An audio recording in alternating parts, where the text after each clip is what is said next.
Welcome back to another episode of Barely Legal and Web3. Today we're talking about innovation in fashion, art, and culture. I'm here with Bettina von Schilpa, who is founder of RSVP PR Lifestyle Agency and also publisher of Vogue Singapore. Bettina, welcome to the show.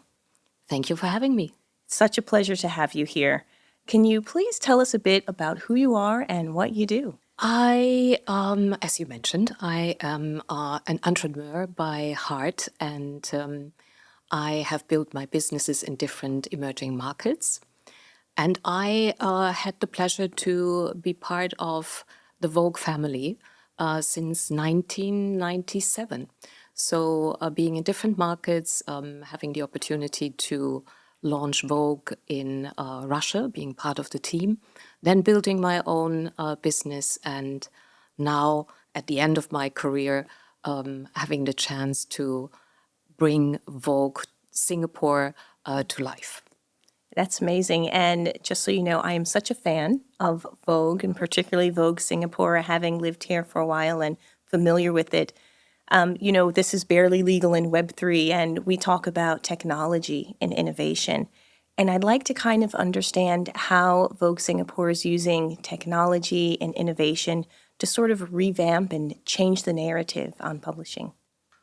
The story is, of course, for Vogue in general, it's over 130 years of storytelling. But as I mentioned, we have launched Vogue here in Singapore only 4 years ago. And you remember there was a little thing called COVID. And obviously, having to launch a product that is print led and obviously as well something which needs an audience where you connect in real life. This very moment made us think completely differently, conceptualize Vogue in a different way. And thanks to technology, we had the opportunity to reach out to over 13 million people during COVID. And I'm probably the only publisher in the world, and I hope I will be the only one, that launched a Vogue from home. Wow, that's amazing. And so COVID really sort of pushed you into the innovation and kind of forced you to rethink and think about how you can use technology to reach new audiences. I think that's amazing.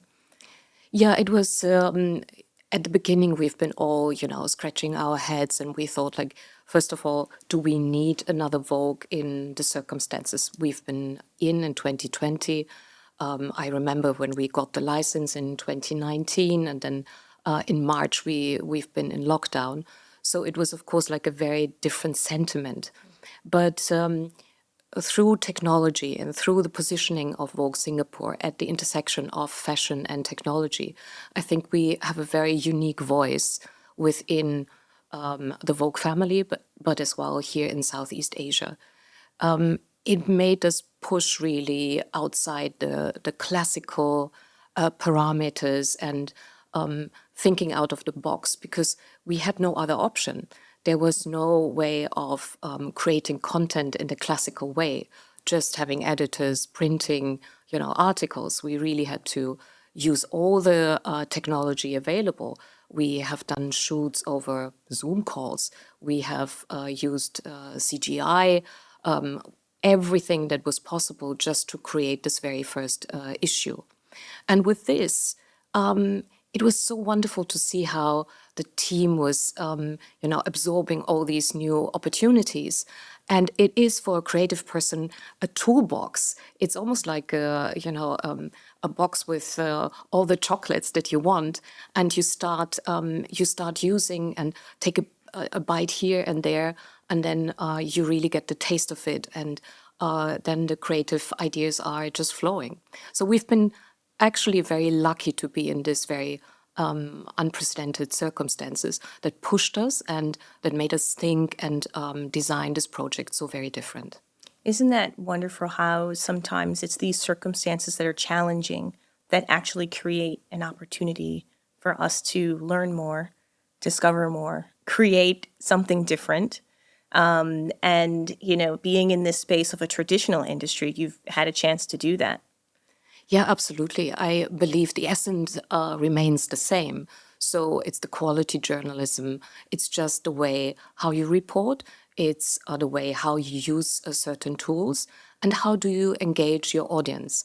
And that's, of course, very exciting because it's beyond the paper. It's beyond the physical. It's a much more immersive product that really makes you almost feel and be part of the story than just being, there's a clear separation print to the reader. And that's, of course, exciting. That's very exciting. And you've mentioned this idea of having a unique voice and bringing the reader into the story.